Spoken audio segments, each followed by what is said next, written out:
So Dillian, we've just had the press conference for your headline fight against Joe Joyce. Quite a funny press conference. Yeah. Joe is quite a funny guy, but you have to know to get the fun. You have to know to get him to respond. He's like, it's not someone that you can intimidate or be too aggressive with because he shows up. You have to, it's show business. You have to bring it. You have to know to create dance partners. Do you think you are the perfect dance partners, not just in the ring, but also as that press conference showed as well? Not really, but I've been around a while, so I know to extract oil from stone, as they say. Is there kind of like a mix of like being nice and then giving it to him as well, like maybe a bit? No, I don't try and give it to him. I just use humor to relate with him because he's a highly intelligent guy. He's a bit slow in processing stuff, but you have to know to draw it out, know to make the chemistry with him, and that's it. You have to, Fans have been waiting for this fight for quite a while. It's a few years. If it's a few years, I've seen a lot of fans saying that you two would be a great matchup. Why do you think that is? Because we're both tough guys and we both come to fight. You know what I mean? But like I said, Joe's like a computer. You put the coding up, down, left, right, R, delete, and he just goes and keep punching. You were alongside Joe at Derek's fight the other night. It was quite respectful between the two of you. There was no awkwardness. No. Why? Listen, that's it. It's impossible to hate Joe Joyce. He's a nice guy, but me and him's gonna punch the living life out of each other. You understand? But it's impossible. He's not an arrogant guy. He's not someone that pretends to be something he's not. He's him. He's quite calm and respectful. But obviously, he knows what he's doing. I know what I gotta do. When I leave here today, all that stops. Joe, when I interviewed him earlier, he kind of spoke about being an old school type of heavyweight. When you look back to the eras of Muhammad Ali and Lennox Lewis. What one did he say he was? No, he. let me get it straight. He's not comparing himself to them, but he's saying in the sense that he's kind of fought anyone. He's kind of fought all comers. If you kind of look at his resume, he's fought a lot of guys. Would you say? I don't need to say that. Just people know. I don't need to say it. But there's probably no better example of that than yourself. Yeah, that's what I'm saying. I don't need to even say that. That's why I'm fighting him, because I could have said, I've had 2 mediocre fights. I need another fight. I need this. I need that. And look for another opponent. They opened the door and the juggernaut's name popped up, and I said, "Yep, thank you very much. I have some of that." I want to fight the best. He's had 1,000 amateur fights. He's been to the Olympics. He's fought top guys as a pro. If I fight him and beat him, I just absorb his experience. You understand? I've had 40 fights as amateur and pro combined. You understand? He's had more amateur. He's forgotten more amateur fights than I've had altogether. You know what I mean? So, and I'm not being disrespectful by saying he's forgotten the fights. So just, anyway, move on. Yeah. You obviously mentioned, his head movement. Do you think you're a superior, like, boxer? No, I don't think I'm superior at anything. No. You don't think there's any? You don't like see any way you're kind of? No, I'm not superior. I'm just a normal guy. It's a normal man. I'm not superior to anything. What did you make of his performance against Derek?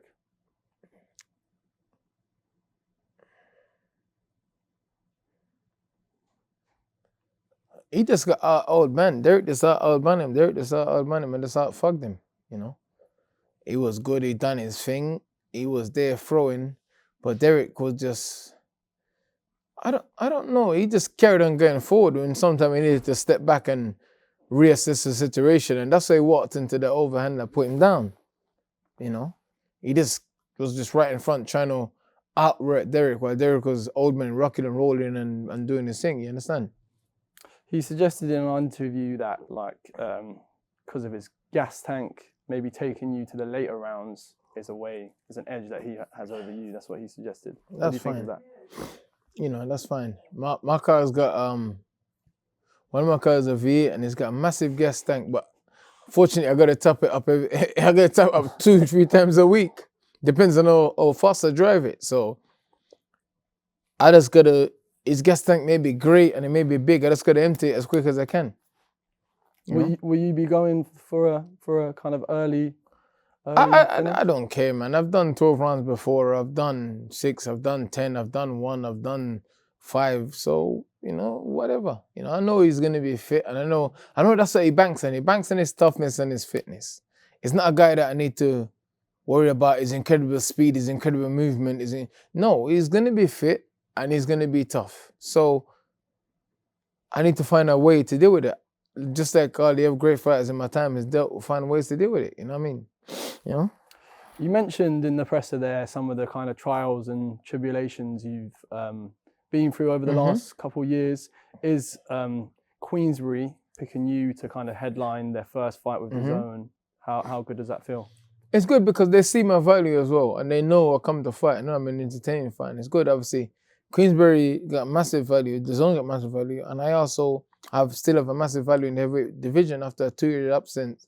You understand? Like one of the biggest movement is with me, so it's a privilege to obviously my team's got a good connection with Queensberry, and they managed to speak and and fight my corner and see that obviously I've come back and had the fights in the abyss. I've done things. I've fought the guys. I've had the tough fight against guys that it's win-win for them and we lose for me. You know what I mean? So they see that I've shown the drives and the things I need to do.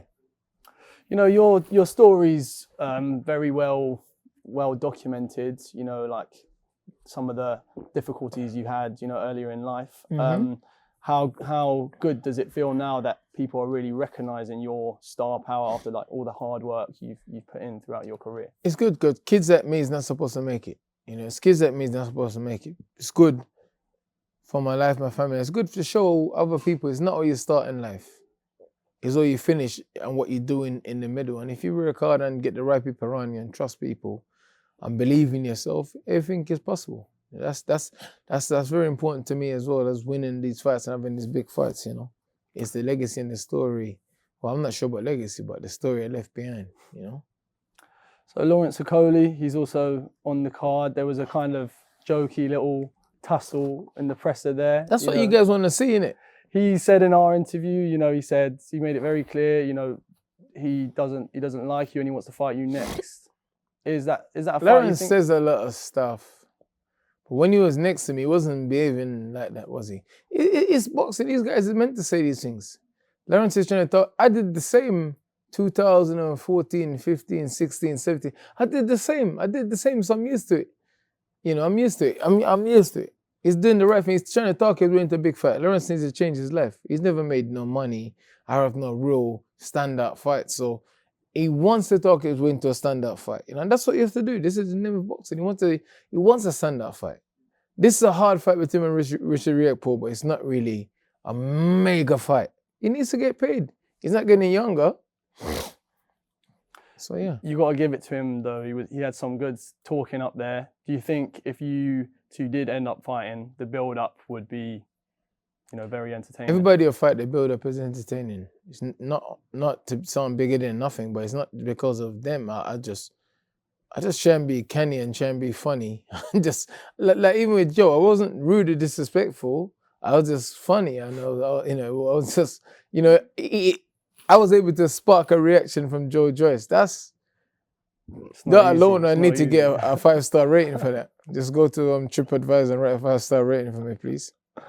So is Lawrence a fight you'd entertain next time? I don't care, bro. I don't care. Let's see what happens. I'm not gonna sit and say I would entertain Lawrence next, and then something else bigger comes along, and then I'm like, no. Let's see. I'll fight anybody, but let's see.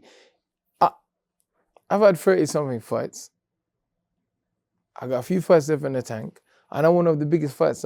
Lawrence Okolie is not from my era. He's not from a generation. You understand?